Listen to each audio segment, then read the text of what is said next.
नमस्कार दोस्तों, स्वागत है आपका अपने YouTube channel GSP online study पे। आज हम आपको पढ़ाएंगे use of will have and shall have का। आपने अभी तक पढ़ा था जो यूज़, वो will have, will be, shall be का पढ़ा था। फिर पहले विल शैल का पढ़ा, फिर विल हैव शैल हैव का पढ़ा। पहले विल शैल का पढ़ा, फिर विल बी शैल बी का पढ़ा। आज मैं आपको पढ़ाऊंगा विल हैव शैल हैव। बैठो। तो ये जो है हमारा ये यूज़ है विल हैव और शैल हैव का, इसको फ्यूचर परफेक्ट से आप डिनोट करेंगे। ये फ्यूचर परफेक्ट के अंतर्गत आता है। फ्यूचर परफेक्ट के अंतर्गत आता है। फ्यूचर परफेक्ट टेंस में होता क्या है कि कोई भी काम जो भविष्य में हो चुका होगा, आप ये देख लीजिए, मैं ऐसे बना करके आपको लिख के दे रहा हूं। कोई भी ऐसा काम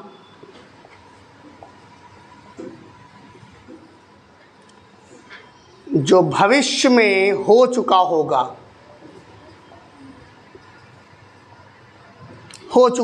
जैसे मुझे नहीं लगता कि मैं कल 12 बजे तक रेलगाड़ी या स्टेशन पर पहुंच चुका हूँगा। मुझे नहीं लगता कल डॉक्टर आ चुके होंगे। मुझे नहीं लगता कि वो खाना खा चुका होगा अभी तक, वह घर जा चुका होगा, वह आ चुका होगा, वह पढ़ चुका होगा, वह खेल चुका होगा। ऐसे सेंटेंसेस सारे फ्यूचर परफेक्ट में जाएंगे और उसका जो नियम होता है, जैसे यहाँ पर एग्जाम्पल मैं एक लिख दूँ। एग्जाम्पल बहुत सारे हैं।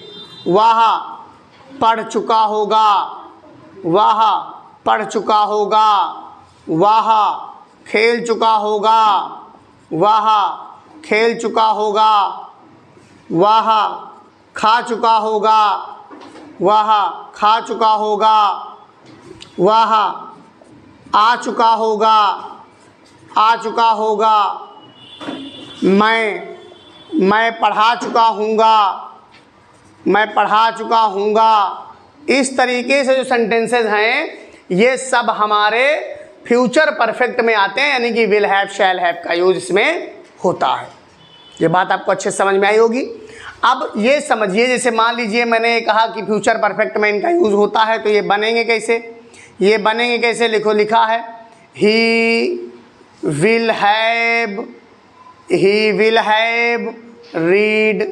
Have read. फिर यहाँ पर क्या हो जाएगा? He will have played verb की थर्ड फॉर्म लग रही है। अभी मैं इसको बताऊंगा कैसे लगता है। ही विल हैव ईटन हो जाएगा। फिर हो जाएगा ही विल हैव कम हो जाएगा, और उसके बाद हो जाएगा आई के साथ शैल लगा दो। I shall have taught, TAUGHT, third form will have taught. Teach की थर्ड फॉर्म टॉट होती है। तो इसका जो अब आपको बता दें कैसा इसका फॉर्मेट रहता है।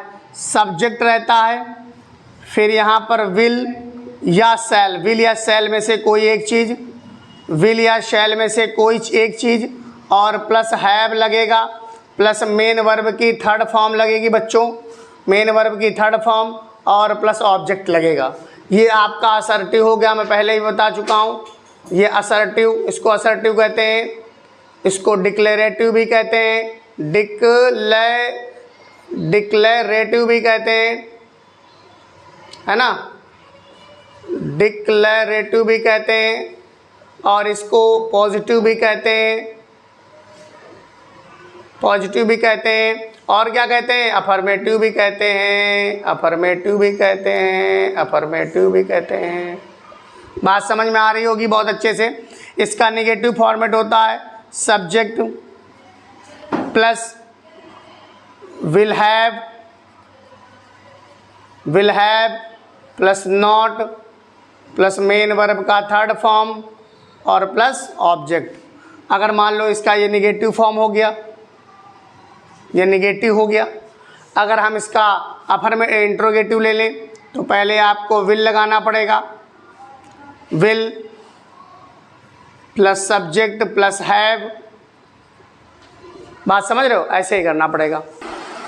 देखिए बच्चों, तो यहाँ पर विल शैल का प्रयोग होगा, विल के बाद नॉट लगेगा, बस मैं ये बताना चाह रहा हूँ आपसे, विल नॉट यहाँ पर हैव हो जाएगा, फिर मेन वर्ब की थर्ड फॉर्म लगेगी, फिर यहाँ पर विल रहेगा प्लस सब्जेक्ट रहेगा प्लस हैव रहेगा और मेन वर्ब की थर्ड फॉर्म रहेगी और प्लस ऑब्जेक्ट हो जाएगा, क्वेश्चन मार्क लग जाएगा। ये तो हो गया पहला टाइप का इंट्रोगेटिव। अगर दूसरा टाइप का इंट्रोगेटिव ले लें तो WH वर्ड लेंगे, यहाँ WH वर्ड लेंगे प्लस विल रहेगा, विल या शैल, मतलब विल या शैल कोई भी एक चीज़, अधिकतर विल ही का यूज़ हो रहा है तो विल ही याद आ रहा है बार बार, विल या शैल कोई भी यहाँ पर ले लेंगे, विल या शैल प्लस सब्जेक्ट प्लस हैव लगा देंगे और प्लस मेन वर्ब का थर्ड फॉर्म प्लस ऑब्जेक्ट और यहाँ क्वेश्चन मार्क लग जाएगा। आप बहुत ध्यान से देखिएगा, आपको सब समझ में आएगा, अच्छे से देखेंगे सब समझ में आएगा। तो इसको कहते हैं future perfect tense, use of will have and shall have. वह मुझे, वह यह घर, वह यह घर खरीद चुका होगा, खरीद चुका होगा। वह यहाँ 4 बजे तक, वह यहाँ 4 बजे तक, 4 बजे तक नहीं पहुंच चुका होगा, नहीं पहुंच चुका होगा। क्या तुम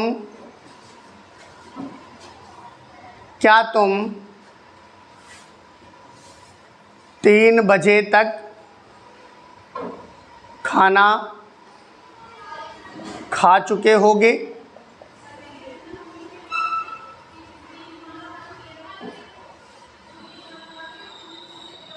तुम मुझे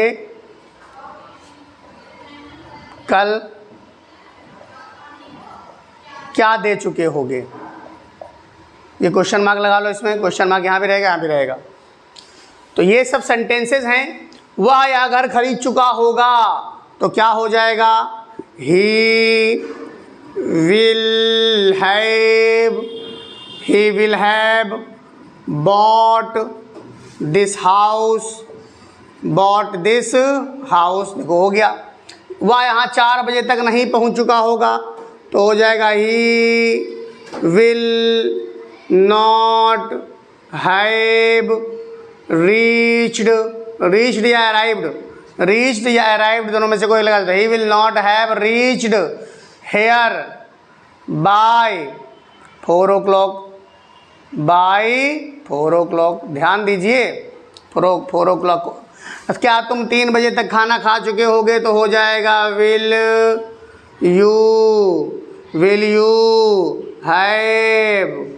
यू हैव टेकन फूड या eaten food, will you have eaten food by 3 o'clock। यहाँ पर जब कभी भी फ्यूचर टेंस का यूज होता है तो वहाँ पर बाई, समय के साथ बाई लगता है, समय के साथ बाई लगता है। क्या मुझे कल, क्या तुम मुझे कल क्या दे चुके होगे तो हो जाएगा what will you have given to me tomorrow. इस तरीके से आपके सेंटेंसेस बहुत अच्छे हो जाते हैं और आपको ज्ञान प्राप्त हो जाता है कि कैसे यूज़ करें विल हैव और शैल हैव का। इतना है, सेंटेंसेस थोड़े से और हैं, देखते हैं आगे, बने रहिए वीडियो में अंत तक। तो देखिए लिखा है do you think she will have seen the doctor by 4 o'clock। क्या तुम ऐसा सोचती हो कि वो डॉक्टर को 4 बजे तक कल दिखा लेगी? कल का नहीं है लेकिन 4 बजे तक क्या वो दिखा पाएगी या दिखा लेगी या दिखा चुकी होगी? ये सेंटेंसेस हैं, देखो बढ़िया से हैं। Next month my parents will have been together for 30 years। मेरे पिताजी 30 साल के बाद एक साथ होंगे। अगले महीने। At the end of year, इस साल के अंत तक, दे will have bought this house, ये घर वो खरीद चुके होंगे। नेक्स्ट मंथ, अगले महीने, I shall have work for this company for 6 years, अगले महीने मुझे 6 साल पूरे हो जाएंगे इस कंपनी को मैं काम करते हुए, कर चुका हूँ, मतलब 6 साल पूरे कर चुका हूँ। आई थिंक, मैं सोचता हूँ, they will have got there by 6 o'clock, मैं सोचता हूँ कि वो यहाँ 6 बजे तक आ चुके होंगे, मैं यहाँ 6 बजे तक आ चुका हूँ। दे वे, तो वो यहाँ 6 बजे तक आ चुके होंगे। इस तरीके से आपने सीखा कि how can we use the auxiliary verb will have and shall have in their sentences to make your English speaking better। and आप इस वीडियो के माध्यम से आपने देखा कि इंग्लिश के स्ट्रक्चर को कैसे बनाया जाए, सेंटेंसेस को कैसे बनाया जाए। आगे जो सीरीज स्टार्ट होगी, अभी हमारे पास बहुत सारी ऑक्सिलरी वर्ब्स बची हैं, मैं आगे और वीडियो में बताता रहूँगा। तब तक के लिए आप तैयार रहिए इन सेंटेंसेस के साथ में। ये अभी आया है, दोबारा फिर से आएगा, तब मैं पूरा फ्यूचर परफेक्ट टेंस लेके आऊँगा आपके सामने और उसमें खूब सारे सेंटेंसेस करेंगे, खूब पढ़ेंगे। सब सेंटेंसेस आपको 12 के 12 सेंटेंसेस, उसके बाद active voice, passive voice, narration, compound, complex, सब आपको पढ़ाएंगे। बस चैनल को लाइक, सब्सक्राइब और शेयर कीजिए और बने रहिए हमारे साथ। जय हिंद, जय भारत।